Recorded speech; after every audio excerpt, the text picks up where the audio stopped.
जोहार, नमस्कार। देख रहे हैं आप कशिश न्यूज और इलेक्शन एक्सप्रेस के साथ मैं हूं आरती सिंह और इस वक्त हम आ पहुंचे हैं कोयला नगरी कोयलांचल धनबाद में। और धनबाद का मिजाज यूं तो गर्म रहता ही है, सालों भर गर्म रहता है और वैसे भी ये गर्मी का सीजन चल रहा है तो सोचिए पारा यहाँ पर 45 के पार है। लेकिन इस पारे को और बढ़ाया है लोकसभा चुनाव के प्रचार प्रसार ने और हम हर जगह की तस्वीर आपको दिखाते हैं। ये इलेक्शन एक्सप्रेस आपको जनता का मूड बताता है। तो इस वक्त हम यहाँ पर हैं, ये रणधीर वर्मा चौक जो ऐतिहासिक है और यहाँ पर हमारे साथ कुछ लोग भी जुड़े हैं। उनसे हम जानेंगे कि क्या कुछ है यहाँ के लोगों का मिजाज इलेक्शन को लेकर।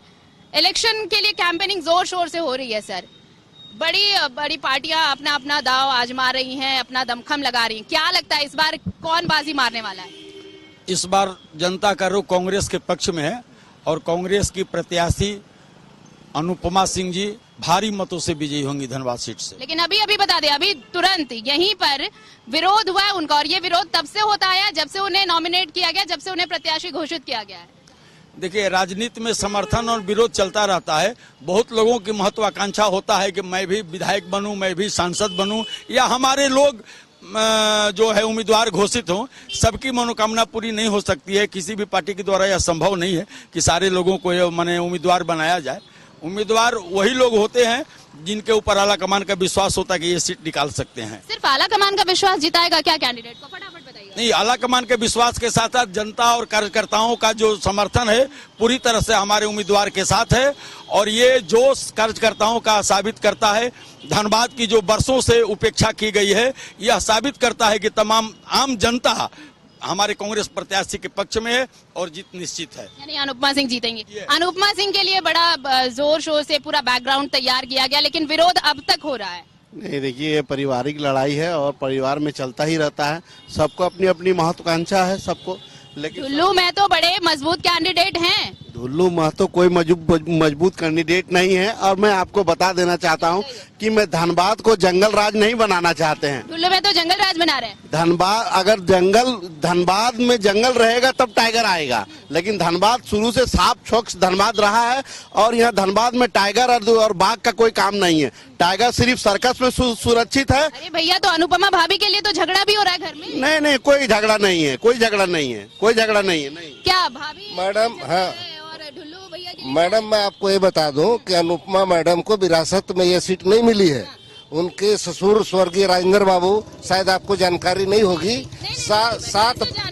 7 बार से बिहार और झारखंड में मंत्री रहे और लगातार 35 साल। तो ये तो विरासत में ही मिली है ना उनको राजनीति। आप बोल रहे हैं विरासत में नहीं मिली। उनको परिश्रम से मिला है, बैकग्राउंड नहीं है राजनीति का। नहीं, उनका है। उनके वो पुत्र वधू है जी नहीं, और उनके पति वर्तमान में अभी कुमार जयमंगल जी जो है वो बेरमो विधानसभा के चुने हुए विधायक में से हैं। तो ये नहीं है मतलब आप विधायक हैं तो इसका मतलब ये है कि आपकी पत्नी को सांसद हो जाना चाहिए। जी नहीं, उसके लिए नहीं होता है। पार्टी ये तय करती है कि कौन कैंडिडेट जीत सकता है, मेरा किसको ही किया जाए, उसमें उनकी पत्नी को दिया गया है। कोई अनुपमा सिंह। ठीक है, आपको क्या लगता है अनुपमा सिंह जी के लिए सब कुछ तैयारी चल रही है? ढुल्लू जी तो कह रहे हैं कि उनका बैकग्राउंड इतना मजबूत है तो वो भी चुनकर आएंगे और बड़ा ये भी दमखम लग रहा है। ढुल्लू जी कह रहे हैं कि जीत तो उन्हीं की निश्चित है। अनुपमा जी का जीत ऐतिहासिक होगी और यहाँ लोगों ने ठान लिया है इस बार झगड़े के बीच और आतंक को खत्म करना है धनबाद में और निश्चित रूप से यहाँ की जनता अनुपमा सिंह को जीत दिलाएगी। अनुपमा जी जीतेंगी। और एक मिनट, अभी आप पूछ रहे थे कि विरोध वैसे लोग नेतृत्व आज कर रहे थे जो कांग्रेस में है ही नहीं और जिनकी सदस्यता नहीं है पार्टी में। किसी भाड़े के टट्टू विरोधी विपक्षी लोग ये कार्य करवाए। जितना भी लोग थे किसी प्रकार का कोई कांग्रेस के नहीं थे ना। भैया आरजेडी वाले आप ही के साथ हैं ना? नहीं, आरजेडी भी जो है सो आरजेडी वाला बताएंगे, लेकिन हमारे कांग्रेस के जो नेतृत्व यहाँ धरना ये विरोध का किए किसी प्रकार का पार्टी में है ही नहीं। पार्टी में नहीं है। चलिए देखिए, ढुल्लू महतो और अनुपमा सिंह की बातें खूब हो रही हैं, लेकिन इस बीच आप देखिए कुछ एक ऐसे प्रत्याशी भी हैं जिनका ऐसे किसी बड़ी पार्टी से कोई मुकाबला नहीं है, कोई बैकग्राउंड नहीं है, फिर भी वो इस चुनावी मैदान में दो हाथ करने को तैयार है। मैं उनसे आपकी मुलाकात करवाती हूँ। पिंटू जी हमारे साथ है। पिंटू जी, आपका कोई पॉलिटिकल बैकग्राउंड नहीं है, फिर भी आप सामने ढुल्लू महतो हैं, अनुपमा जी हैं, चुनावी दाव आजमाने के लिए आ चुके हैं। लगता है कि जीतेंगे? कितना वोट मिल पाएगा?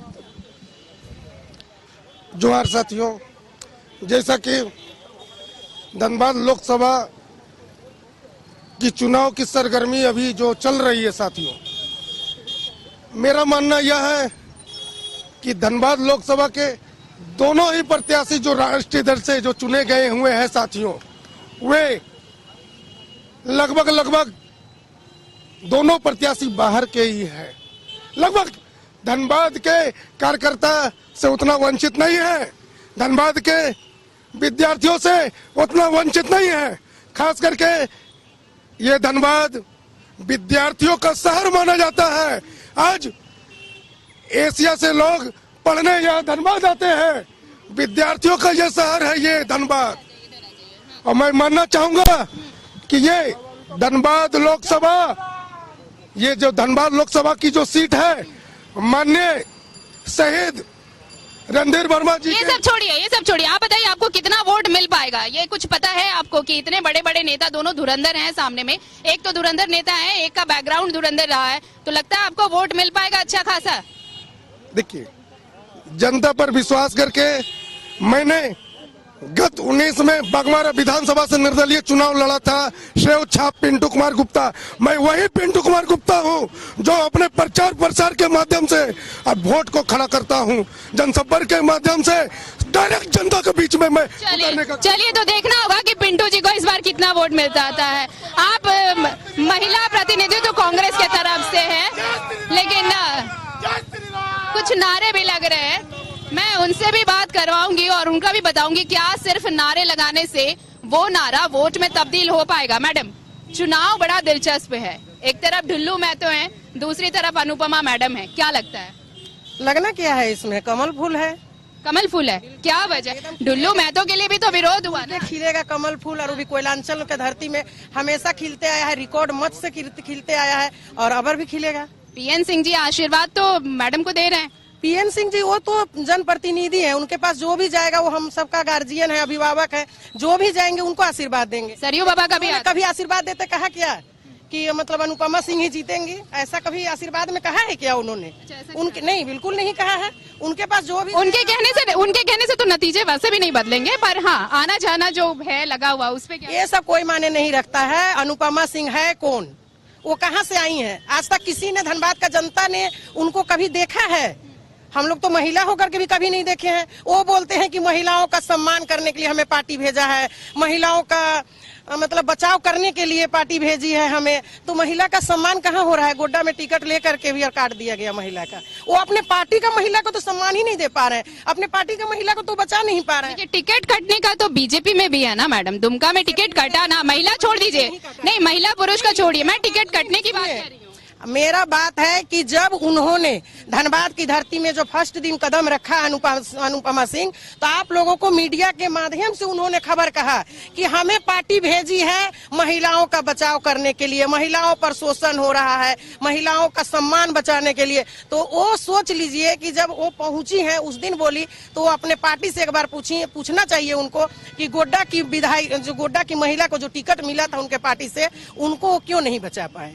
अब ये आप बड़े जोर शोर से नारे लगा रहे थे, मुझे ये बताइए, राम नाम और राम का मुद्दा क्या सिर्फ देश में यही मुद्दा पार लगा देगा पब्लिक का? नहीं जी, 248 सब कुछ जुड़ा हुआ है। देश का विकास, रोड हमारा भाजपा के विधायक रोड बनाए हैं, मेयर थे भाजपा का, पूरा रोड बना, पूरा रोड धनबाद में रोड का जाल बिछ गया। लगातार 30 साल से काम हो रहा है। यूनिवर्सिटी धनबाद को दिया गया धनबाद विधायक राज सिन्हा के द्वारा, फिर IIT का दर्जा दिलाया गया। तो सब भाजपा का किया हुआ काम है, कांग्रेस का यहाँ कुछ किया हुआ काम नहीं है। आज जो हम लोग झेल रहे हैं सब हम लोग माने, जो हम लोग अभी सारा काम है वो सारा भाजपा का योजना है। वो पानी वाला रीता वर्मा का योजना था, तो मतलब MPL रीता वर्मा का योजना था जब वो थी तब। ठीक है। तो आपने क्यों ना बढ़िया हॉस्पिटल बनाया? जय श्री राम। देखिए ये बिल्कुल मैं आऊंगी और इनकी बातें भी सुनाऊंगी कि देखिए राम नाम का मुद्दा तो है, लेकिन इसके अलावा भी कोयलांचल में सबसे बड़ा मुद्दा, मुझे ये बताइए, कोयलांचल में सबसे बड़ा मुद्दा रोजगार और पुनर्वास है, उस पर जनता क्यों बात नहीं करती, उस पर प्रत्याशी बात क्यों नहीं करते? आप पहुंचे रणधीर वर्मा चौक पर, आप देखिए राम का मुद्दा उठा तो आप बड़े जोर से, एक मिनट मेरा सवाल सुन लीजिए, आप लोग राम पे बात करते, प्रत्याशी पे बात करते, रोड पे बात करते, पुनर्वास पे बात क्यों नहीं करते, रोजगार पे बात क्यों नहीं करते, जो सबसे बड़ा मुद्दा है कोयलांचल का? मैडम आपको बता देना चाहता हूँ कि सीता मैया बहुत दुखी है बीजेपी के काम से और सारा पैसा खा गया भगवान श्री राम के नाम पे। आप 2 टर्म का सांसद रहे मैडम, आप बता दें यहाँ से एम्स चली गई, एयरपोर्ट चला गया। नरेंद्र मोदी जी बलियापुर में भाषण दिए थे कि बलियापुर में ही एयरपोर्ट बनेगा। कहाँ है एयरपोर्ट, कहाँ है एम्स? यहाँ से देवघर चला गया। बड़ी बड़ी यहाँ जो बातें करते थे, पीएमसीएच में 150 सीट हुआ करता था पीएमसीएच के लड़की स्टूडेंट लोग को। मैं भाइयों को जानकारी देना चाहता हूँ कि आज कट के 50 बचा हुआ है। आप इन्होंने कहा कि आईटीआई का दर्जा कांग्रेस पार्टी के द्वारा दिया गया था एम्स को। राम के नाम देश संविधान से चलता है, राम से नहीं चलता है। एक मिनट सर, आप सुनिए, ये कह रहे हैं कि देश संविधान से चलता है, राम से नहीं चलता है। राम से नहीं तो दोनों काम चला रहे हैं, देश को माने संविधान से भी चला रहे हैं और आर्थिक भी बचा रहे हैं, देश को आगे भी मान सम्मान दिया रहे हैं। रोजगार के लिए कितना कुछ हुआ? रोजगार कितने कोई भी पार्टियां पूर्ति नहीं कर सकता है, खाली रोजगार हल्ला कीजिए, फलना कीजिए। पुनर्वास भी बहुत अच्छे ढंग से किए हैं और उसका योजना पूरा हुआ जेरेडा में, और जो भी योजना हुआ सब भाजपा के टाइम में पुनर्वास करिएगा कि एक तो खत्म हो जाए, एक खत्म होने वाला को उतारा गया है धनबाद की धरती पर। भाजपा एक गरीब के बेटा को उतारा है, कोई नेता का कोई मंत्री का बेटा को नहीं उतारा है। और अब जितने भी बाकी का जो भी काम है वो ढुल्लू महतो जी हमारे पूरा करेंगे, बहुत उम्मीद के साथ उम्मीद के साथ ढुल्लू महतो जी को लेकर आए, क्योंकि देखिए पीएन सिंह जी को उनका पत्ता कटा, ढुल्लू महतो जी को लाए। शुरू में विरोध भी देखने को मिला, लेकिन अब ऐसा लग रहा है कि अंदर खाने में कुछ चल रहा है। क्या एंटी इनकम्बेंसी होगी जब वोटिंग पड़ेगी? कुछ नहीं होगी, भारी मतों से भाजपा के उम्मीदवार विजयी होंगे। घर घर में झगड़ा होता है, 2 जगह बर्तन बजते हैं। ये जो भी कार्यकाल, जो भी विकास ये हो रहा है पूरे हिंदुस्तान में, ये भाजपा सरकार की देन है।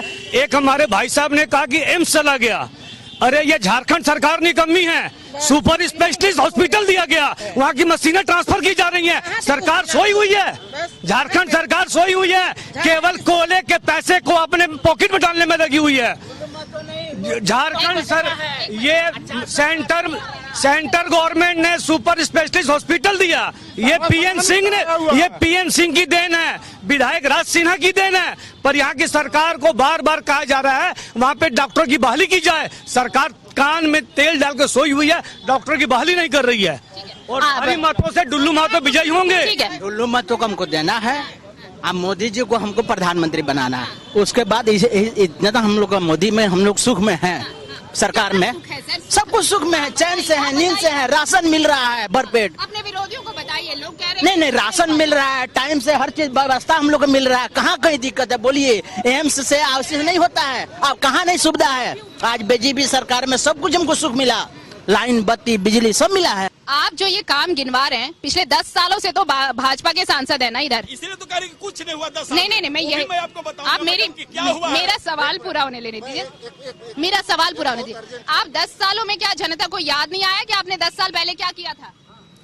जनता को याद रहता था, ये बोलते नहीं। अभी ये भाई साहब नारा लगा रहे थे ना कि राम को लाने वाले को हम लाएंगे। इस धरती पर हमको, आपको, सारी जनता को, जीव जंतु को भगवान लाते हैं। कोई ऐसा वीर पैदा लिया जो भगवान को पैदा करे, ऐसा इतिहास नहीं है। धार्मिक ग्रंथ भी नहीं बोलता है, रामायण महाभारत हम लोग पढ़ते हैं, कोई मुद्दा नहीं है। विकास का मुद्दा है मैडम। और विकास के नाम पर मैं बताना चाहूंगा कि जो हमारे निवर्तमान सांसद थे, 3 बार से यहाँ विधायक थे, 3 बार से सांसद रहे हैं, उनके समय काल में जैसा हमारी मित्र, हमारी बहन बोबी पांडे जी ने भी आपको कहा है, भाजपा से नेत्री हैं, हमारी बहुत प्यारी बहना है, वो भी अभी बोली है कि राशन तो कांग्रेस के लोग भी उठाते हैं। उनका हम क्षमा मांगते हुए आपको बताना चाहूंगा कि राशन 5 किलो में अपने आप को सिमट के जिंदगी बर्बाद न करें। इस तरफ आप ध्यान दें कि आपके बच्चों के भविष्य के साथ क्या खिलवाड़ हो रहा है। अभी जो बाहरी और भीतरी की बात आई, हम चंद शब्दों में बयान करना चाहते हैं कि दोनों कैंडिडेट, चाहे वो अनुपमा सिंह जी हो या हमारे जो भाजपा के टाइगर हैं, टाइगर इंसान। एक मिनट, ये लोग बोल रहे हैं कि बहुत विकास किए।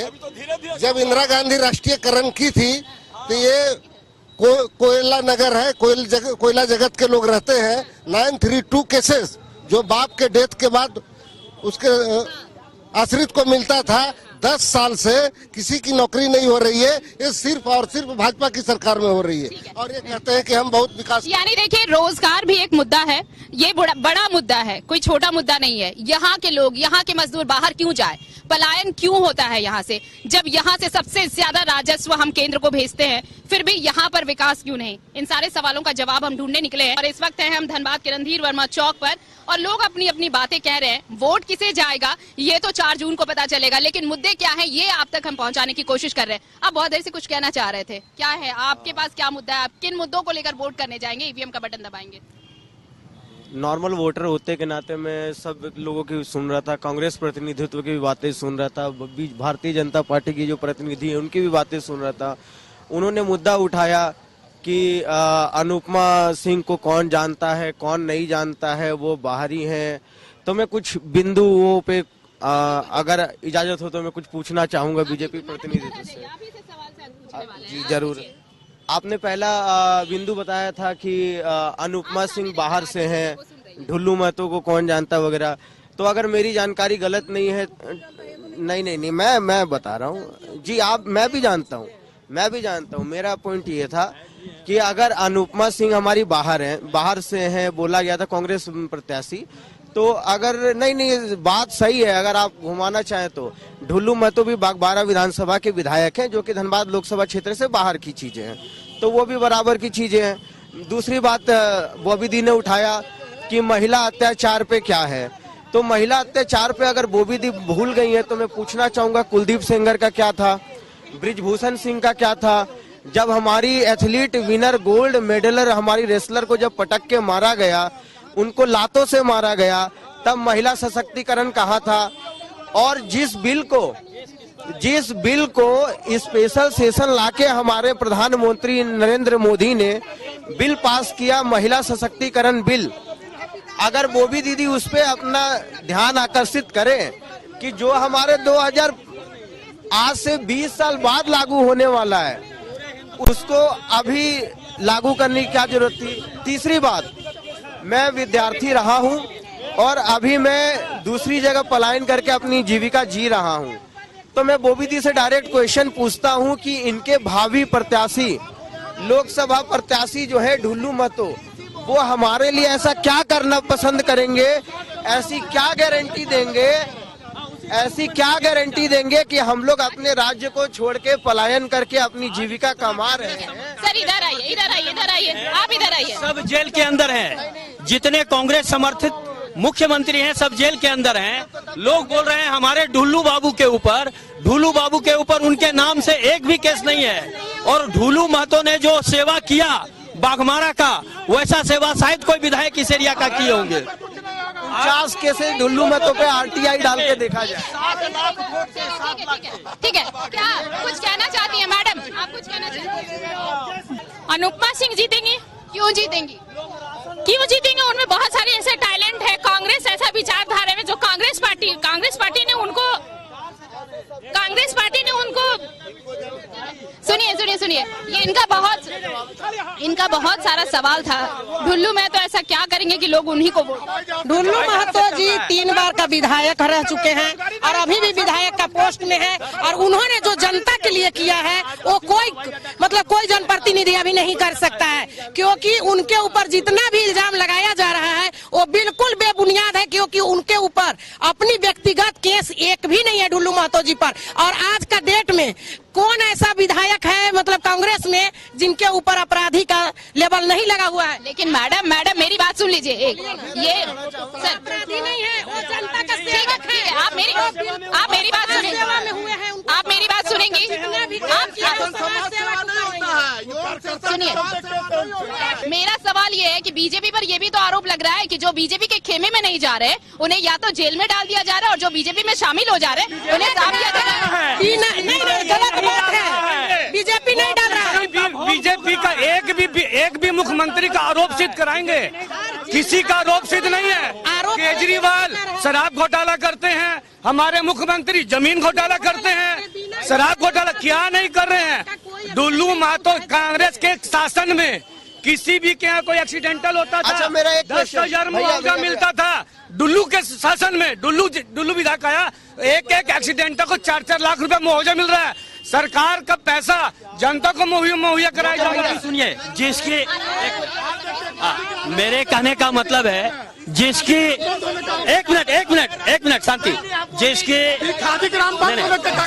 सुनिए शांति, तरुण एक मिनट, जिसकी दुकान नहीं चल रही है, जिनकी दुकान बंद हो गई मोदी जी के आने के बाद, उनके कलेजे पे सांप लौट रहा है। घर में टीवी का रिमोट लेके देखते थे सोए हुए और रातों रात लाखों रुपया आता था।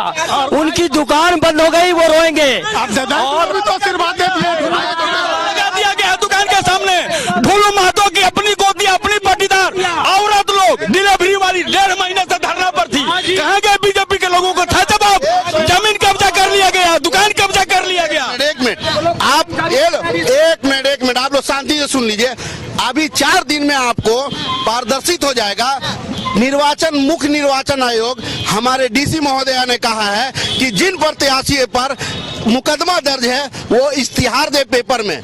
अभी हम लोग कौन केस 51 को मामला दुल्लू महतो पर है और उनको 3 अखबार में देना है। तो हम लोग बोलेंगे, चाहे दैनिक जागरण दे, चाहे हिंदुस्तान दे, और चाहे कि आप 3 दिन के बाद ये पारदर्शी करना है। मुख्य निर्वाचन आयोग का दे। आप बोलते हैं राशन की बात करते हैं, रुक जाइए। खाद नहीं, राशन की बात करते हैं ये लोग कि 5 किलो राशन खाद आपूर्ति बिल कांग्रेस के लाया हुआ है। अजीत पवार पे पूरी पब्लिक नोटिफिकेशन के थ्रू सबको पता है कि उनके पास 75,000 करोड़ का प्रूफ सिंचाई घोटाला था। और जब तक वो घोटाला था, जब तक वो इंडिया परिवार में थे और टूट के एनडीए परिवार में नहीं गए थे। जब उन्होंने सुबह 6 बजे अंधेरे में शपथ लिया, 11 बजे तक उनको एनडीए गवर्नमेंट के द्वारा क्लीन चिट दे दिया गया। सर वो सब मुद्दे अब रहने दीजिए, आप ये बताइए, बीइंग अ यंगस्टर क्या चाहते हैं, आपका सांसद कैसा हो? बीइंग अ यंगस्टर मैं ये चाहता हूँ कि मेरा सांसद ऐसा हो जो मुझे इन चीजों से सशक्त बनाए कि मुझे अपना घर परिवार, अपने पेरेंट्स को छोड़ के दूसरे राज्य में पलायन ना करना पड़े। मेरे जैसे लड़कों के लिए वो शिक्षा सुनिश्चित करे, मेरे बुजुर्गों के लिए स्वास्थ्य सुनिश्चित करे, परिवहन सुरक्षित करे और देखिए बहुत सारे मुद्दे हैं यहाँ पर। वैसे भी धनबाद में तो मैं बोलूं एक क्वेश्चन भाजपा भाजपा पूछिए कि कमला कुमारी भाजपा नेत्री 20 विधायक के ऊपर बलात्कार का केस करी थी। 3 साल तक केस चला, कौन माननीय हो गया? ठीक है, आप बोल चुके हैं। मेरा कहना है ना कि जो लोग धर्म की बात करते हैं तो किसी के कहने से, हम जब से पैदा लिए हैं तब से भगवान राम को पूजा कर रहे हैं और जितने भगवान भोलेनाथ हैं सबको पूजते हैं। किसी के कहने से नहीं कि आज भगवान आ गए हैं, राम जी आ गए या क्या हो गए, वो मेरे दिल में शुरू से हैं और आजीवन रहेंगे। बात रही शिक्षा का और रोजगार का, तो रोजगार पे मैं ये कहना चाहता हूँ कि अपने बाल बच्चा को 10 लाख या जहाँ भी पैसा दे खर्च करके पढ़ा रहे हैं, अच्छा एजुकेशन दे रहे हैं, अगर वो उसको सही जॉब नहीं मिलेगा तो एज एक्सपायर करेगा, तो जो मान लिया उसका पैसा खर्च हुआ 10 लाख या 20 लाख, और जब वो रिटायर कर जाएगा, बच्चा उसका सक्सेस नहीं करेगा, फिर उसका क्या हालत होगा? तब राम जी आएंगे। हाँ। तब राम जी रोजगार देने आएंगे, राम जी रोजगार देने आएंगे। तो देखिए सवाल सिर्फ धर्म का नहीं है, सवाल सिर्फ इसका नहीं है कि हम वोट किसे देने जा रहे हैं, हमारा मामले में जेल जा चुके हैं। लेकिन हाँ, सवाल ये जरूर है कि हमें रोजगार कैसे मिलेगा। सवाल ये भी है कि हमें जो यहाँ कोयलांचल की सबसे बड़ी समस्या पुनर्वास है वो कैसे होगा। कौन सा सांसद चुनकर आएगा जो इन सारे सवालों का जवाब दे पाएगा। और ये अपील जरूर है कि आप अपना जनप्रतिनिधि तो ऐसा ही चुने जो आपकी समस्याओं का हल निकाल सके, सिर्फ कागजी नहीं, जमीनी हकीकत पर। चलिए कोयलांचल से मैं आरती सिंह, कशिश न्यूज इलेक्शन में इतना